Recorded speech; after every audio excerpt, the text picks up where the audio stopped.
आज के लिए इस समय की आप सबके लिए सबसे बड़ी खबर यह है कि आतंकवादी संगठन अल कायदा ने भारत के खिलाफ एक धर्म युद्ध छेड़ने का खुलकर ऐलान किया है और नुपुर शर्मा का नाम लेकर मोदी सरकार पर ईश निंदा का आरोप लगाया है। साथ ही उसने अरब देशों के मुसलमानों से कहा है कि वो भारत के हिंदुओं का और भारत में बने सामान का बहिष्कार करें। अल कायदा ने अपनी जिस मैगजीन या कह लीजिए जिस मुखपत्र में ये सारी बातें लिखी हैं, उस मुखपत्र का नाम है वन उम्मा या वन उम्मत, और इसका अर्थ होता है एक राष्ट्र या एक समुदाय। और जैसा कि आप जानते हैं, अल कायदा जैसे जो कट्टरवादी संगठन है वो ये सपना देखते हैं कि एक दिन पूरी दुनिया एक राष्ट्र बन जाएगी या पूरी दुनिया एक समुदाय बन जाएगा और उस समुदाय में एक ही धर्म होगा। बड़ी बात यह है कि यह अंग्रेजी भाषा में प्रकाशित होने वाली अल कायदा की इकलौती मैगजीन या उसका मुखपत्र है जिसमें अक्सर भारत के बारे में भारत विरोधी बातें लिखी होती हैं। और इस बार भी अल कायदा ने अपने लेटेस्ट एडिशन में यही किया है। अल कायदा ने अपने इस मुखपत्र में भारत के खिलाफ धर्म युद्ध छेड़ने की बात कही है और इसमें 5 बड़ी बातों का जिक्र किया गया है। और वो 5 बातें जो हैं वो आप सबके लिए जानना जरूरी है। और अल कायदा जैसे जो संगठन है वैसे तो वो बहुत महत्व नहीं रखते, उनके जो लोग हैं उन्हें हम डरपोक आतंकवादी ही कहेंगे। लेकिन क्योंकि पूरी दुनिया में ऐसे बहुत सारे लोग हैं जो इस विचारधारा से प्रभावित हैं, जो इन डरपोक आतंकवादियों को अपना आदर्श मानते हैं, इसलिए आज उनका दिमाग साफ करना भी हमारे लिए आवश्यक है। और आपको सावधान करना एक बहुत हम समझते हैं कि एक बहुत बड़ा मुद्दा है। इसलिए आज जो बातें आपको बता रहे हैं आपको सावधान करने के लिए बता रहे हैं। सबसे बड़ी बात यह है कि अल कायदा ने जोर देकर खाड़ी देशों से भारत का बहिष्कार करने की अपील की है, क्योंकि अल कायदा जानता है कि खाड़ी देशों में भारत का रिश्ता बड़ा खास है और खाड़ी के देशों में खासतौर पर भारत के जो प्रधानमंत्री हैं नरेंद्र मोदी, वो भी काफी लोकप्रिय हैं और उनका खुद एक पर्सनल जो रिश्ता है इन देशों से वो बहुत खास है। खाड़ी देशों में देखिए कौन कौन से देश आते हैं। कुल मिलाकर 6 देश हैं, बहरीन, कुवैत, ओमान, कतर, सऊदी अरब और यूएई।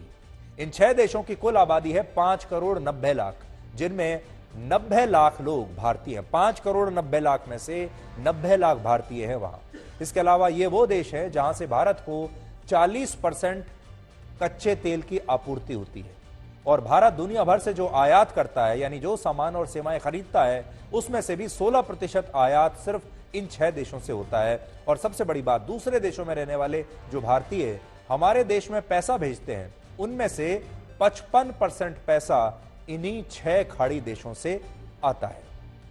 खास बात यह है कि अल कायदा जिन मुस्लिम देशों से भारत और भारत के प्रधानमंत्री नरेंद्र मोदी के बहिष्कार के लिए कह रहा है, उनमें प्रधानमंत्री मोदी की स्वीकार्यता लगातार बढ़ रही है, लोकप्रियता लगातार बढ़ रही है।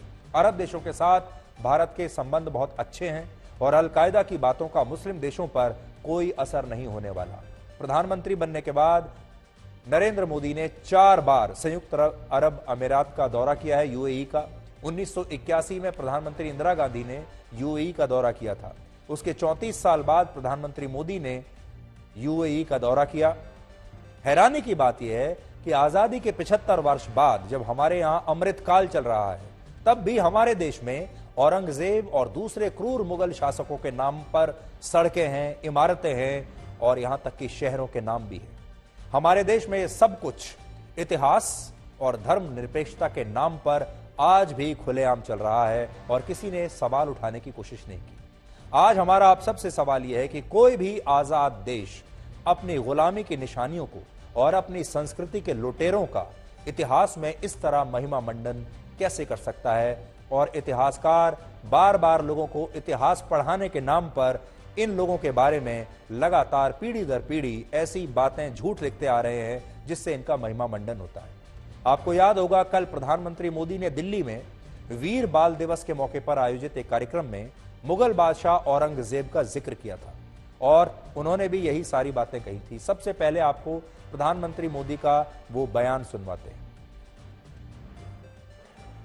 आप उस दौर की कल्पना करिए, औरंगजेब के आतंक के खिलाफ भारत को बदलने के उसके मंसूबों के खिलाफ गुरु गोविंद सिंह जी पहाड़ की तरह खड़े थे, लेकिन जोरावर सिंह साहब और फतेह सिंह साहब जैसे कम उम्र के बालकों से औरंगजेब और उसकी सल्तनत की क्या दुश्मनी हो सकती थी।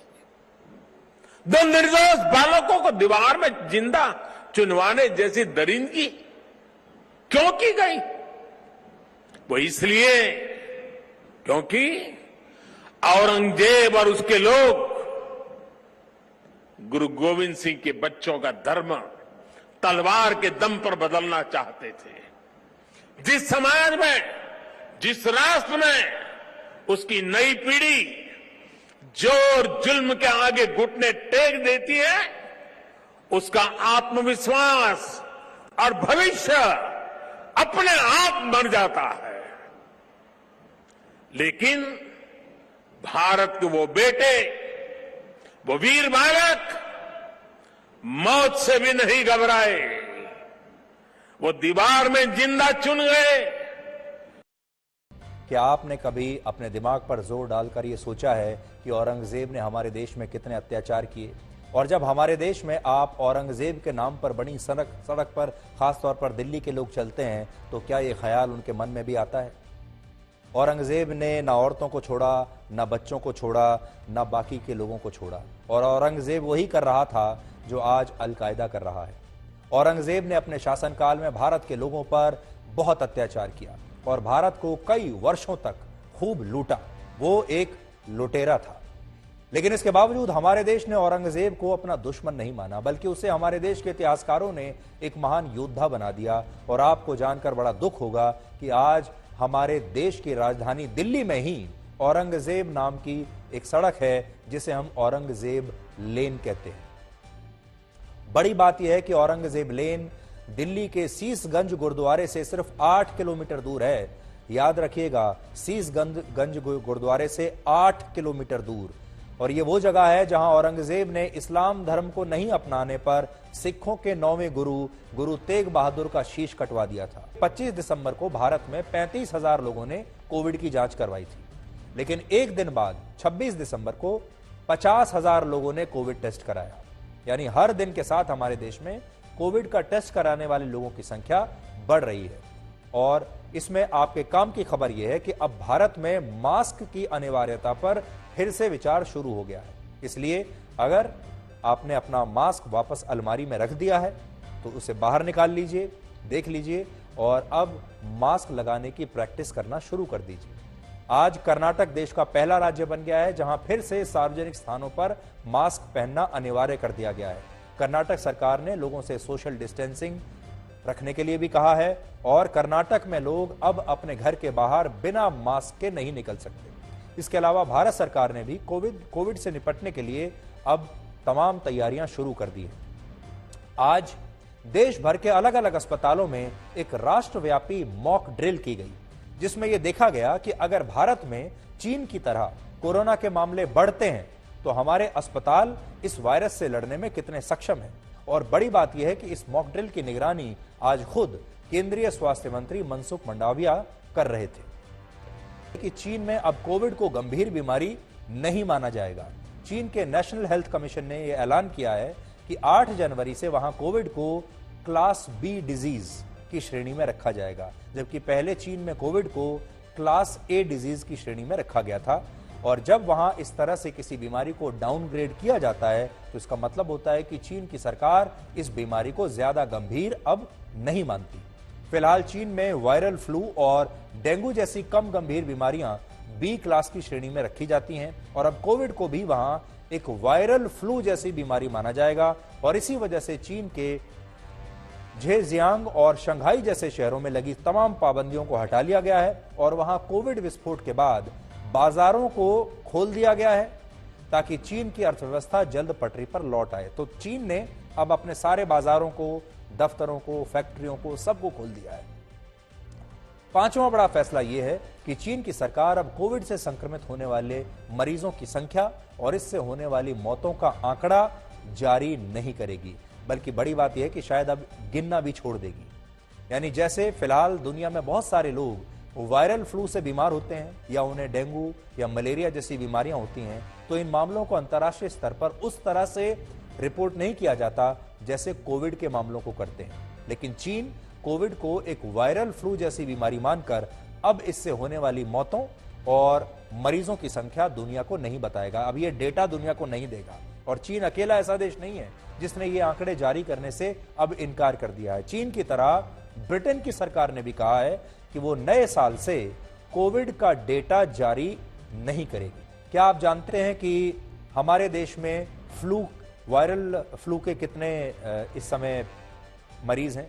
क्या आप जानते हैं कि हमारे देश में डेंगू के कितने मरीज हैं या दूसरी जो बीमारियां हैं उनके कितने मरीज हैं? शायद आपको नहीं पता होगा। इसी तरह से अब कोविड के साथ भी पूरी दुनिया यही कर रही है। पूरी दुनिया ने सोच लिया है कि अब उन्हें कोविड के साथ ही जीना है और कोविड से दोस्ती करना बेहतर होगा। ब्रिटेन की नेशनल हेल्थ अथॉरिटी ने अपने एक बयान में कहा है कि कोविड की बीमारी अब बाकी बीमारियों की तरह आम हो चुकी है और लोग हर दिन इसके साथ जीना सीख रहे हैं। इसलिए अब ब्रिटेन में कोविड को किसी सीजनल फ्लू के जैसा ही ट्रीट किया जाएगा। इसके अलावा ब्रिटेन ने कहा है कि सरकार कोविड से होने वाली मौतों और संक्रमित मरीजों की मॉनिटरिंग करेगी, लेकिन इसका डेटा अब जारी नहीं किया जाएगा।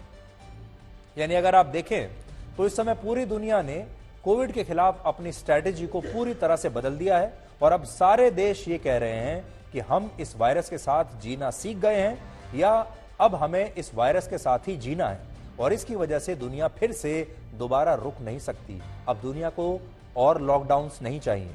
सबसे बड़ी बात यह है कि अब तक चीन ही अकेला देश था जो इस बात को मानने के लिए तैयार नहीं था कि इस वायरस के साथ ही जीते हुए उसे आगे बढ़ना होगा। लेकिन अब उसने भी इस सच को स्वीकार कर लिया है। ये एक बहुत बड़ी बात है क्योंकि जिस तरह का कोविड विस्फोट चीन में हुआ है वैसा विस्फोट आज तक दुनिया के किसी देश में नहीं हुआ। अमेरिका की एक रिपोर्ट के मुताबिक चीन के नेशनल हेल्थ कमीशन से कुछ दस्तावेज हाल ही में लीक हो गए जिनसे यह पता चलता है कि 1 दिसंबर से 20 दिसंबर के बीच यानी 20 दिनों में चीन की 18% आबादी यानी लगभग 25 करोड़ लोग कोविड से संक्रमित हो गए और पिछले एक दिन में वहां इस वायरस से संक्रमित मरीजों की संख्या 3 करोड़ 70 लाख रही है। एक दिन ऐसा भी आया जब 3 करोड़ 70 लाख लोग एक ही दिन में संक्रमित हो गए। सोचिए, चीन में एक दिन में वायरस से 3 करोड़ 70 लाख लोग संक्रमित हुए।